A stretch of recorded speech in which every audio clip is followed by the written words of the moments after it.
Hi guys, welcome back. Another day in lockdown for Melbourne. I thought I'd do a different video today, a bit fun. I saw another photographer, they critiqued and reacted to their old work, and I thought that would be interesting to do. I found some, went back in all my hard drives, found some from 2016, so when I very first started. Don't judge, they are not the best.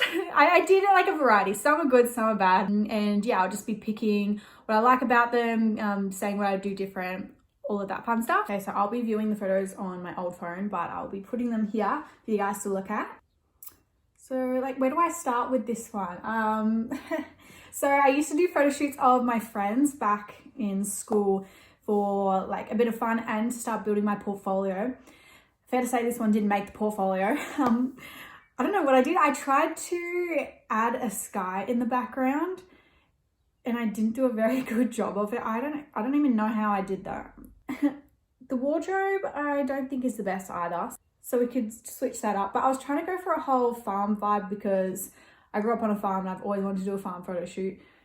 And even in my many years of shooting now, I've still only done it once. There's a bit of an improvement that can go on with that one. But anyway, that's a good example to show how far people can come. If you look at that photo and then you see my work now, definitely come a long way. All right, up next, I still love this photo. This is my mum, everyone. My mum, Dawn. How hot is she?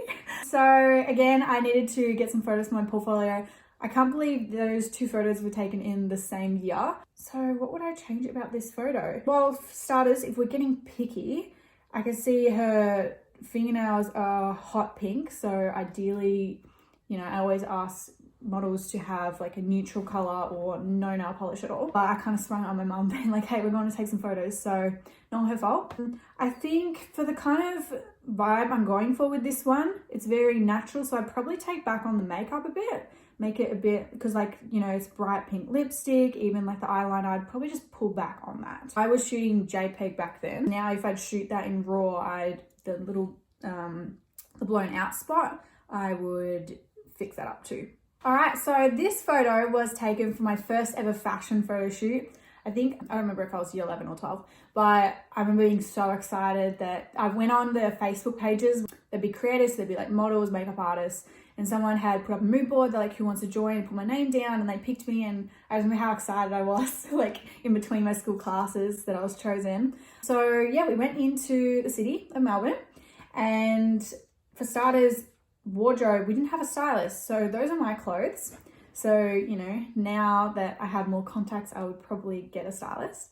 The location, I love the tram in the back because that shows Melbourne, but it was, the tram was coming past and we kind of like ran in front of it. That's a little bit dangerous, but you got to do what you got to do to get the shot, right? Again, this was one of my friends, Chelsea from high school. I remember being so excited with this photo. I felt like I finally really captured the kind of style that I was going for, like my favorite photographers. I had a little studio that my mum had given me in our house. It was like, maybe, it wasn't very big, maybe like 4 by 4 meters. And it was very dark. I just had like one little light in there that I bought from eBay.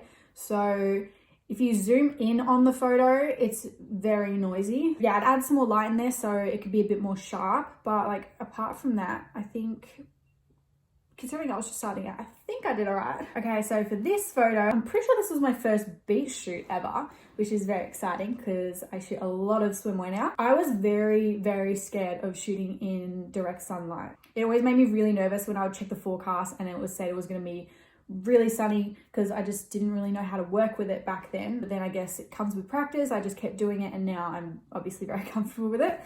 So with this photo, I had an assistant and she would hold the reflector over the model. So that's why she's shady and the background's all blown out. And because the two, you know, don't really match up, that's why the background's really white, you know, really blown out, sorry. And the model is, you know, perfect. If I was shooting this again now, I would remove the reflector and be shooting in the sunlight. As well, I was just very excited about everything because I'd only just got into the industry. So to have a makeup artist, a professional makeup artist on my team, and I had like full creative control over it, I just wanted to like go all out with the makeup.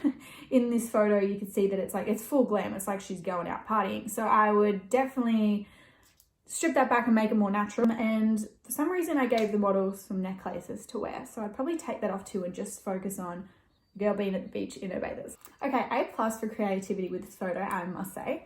Again, my friend Chelsea, I dragged her into a lot of photos, so shout out to her. So this is again at my farm, and we have like a lily pad dam, so I made her get in it.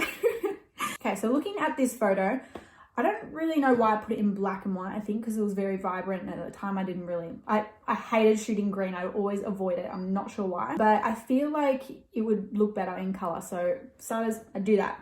I think maybe even shooting it a bit lower would look good. So more at like eye level with the model, and we could do more of like a depth of field. So it's really like focusing on her and everything's like blurred out around her, because that'd be cool. I didn't know how to do skin retouching at the time. So like if you look closely, there's some like little bits of hair, some pimples. We'd like clean that up. I think there's even a wasp on the lily pad that's on her head. Again, another photo of my friend Chelsea. Not much to pick out of this photo. I loved it at the time and I still do now. The only thing I would say is to hold back on the retouching a bit. Her skin is probably too airbrushed. Chelsea has like beautiful freckles and I can't see that in there at all. So like, you know, one, the makeup will cover it, but then two, there would have been some Photoshop involved. So I would lay off on that. But apart from that, I think it's pretty good. Once again, A+ for creativity. There was not a palm tree at this beach. My dad had like a fake palm tree at his house. So I literally, when he wasn't looking, cut the leaf off and took it with me to the beach, and I'd have someone hold it over the model. So when the sunlight went through it, it would create shadows. So I'm quite proud of that. I was obsessed with this photo. This was like my profile picture on everything, like on my Facebook account, my Instagram. I would say, again, with the makeup, I was very excited that I had control over, you know, makeup on a photo shoot. So it is, if you look closely, quite full on. I'd strip that back once again, probably remove the choker, and I'd probably give the model wavy hair because I love like beachy waves when I'm shooting somewhere. So I think I would do that. Okay, and the lucky last photo, this is my cousin Bianca. So with this photo, I was obsessed with it at the time. I still am. I actually think I have a canvas of it. I'll have a look. Okay, I found it. I printed it on a canvas because I was obsessed with it that much. This photo, I had just discovered depth of field, which you can probably tell. I think that's spot on. The hair is a little bit frizzy, but like I don't mind it personally, but I guess some people would want to clean it up. But I don't know, it was at a farm. I was going for natural, not natural, but I was going for like an editorial fashion kind of vibe. And I think because it's at a farm, I'm okay with the hair, but I guess that's, you know, based on your opinion. I love that I shot through some of the grass because you can see it blurred out in the front. That adds a little bit of depth to the photo. Bianca actually did her own hair and makeup for this, which I don't have a problem with. I still think it looks good. At the time, I did like to watermark all my photos. So like in the corner, you can see my Rachel Carly photography. I obviously don't do that anymore. Well, that's all for today. I hope you enjoyed that. I know I did. It was a bit of fun going down memory lane of my work. It was actually nice to look back on some of my first photos because, you know, when you're in the moment, you're just kind of like, oh yeah, I like my work. But when you look back and you actually see how far you've come, it's like, wow, a lot has changed. So yeah, that was really good. So I hope you enjoyed that. I could probably do another one. We'll see if you guys enjoyed this video. I have a lot of photos that I could go through. So give this video a thumbs up and I'll be back next time.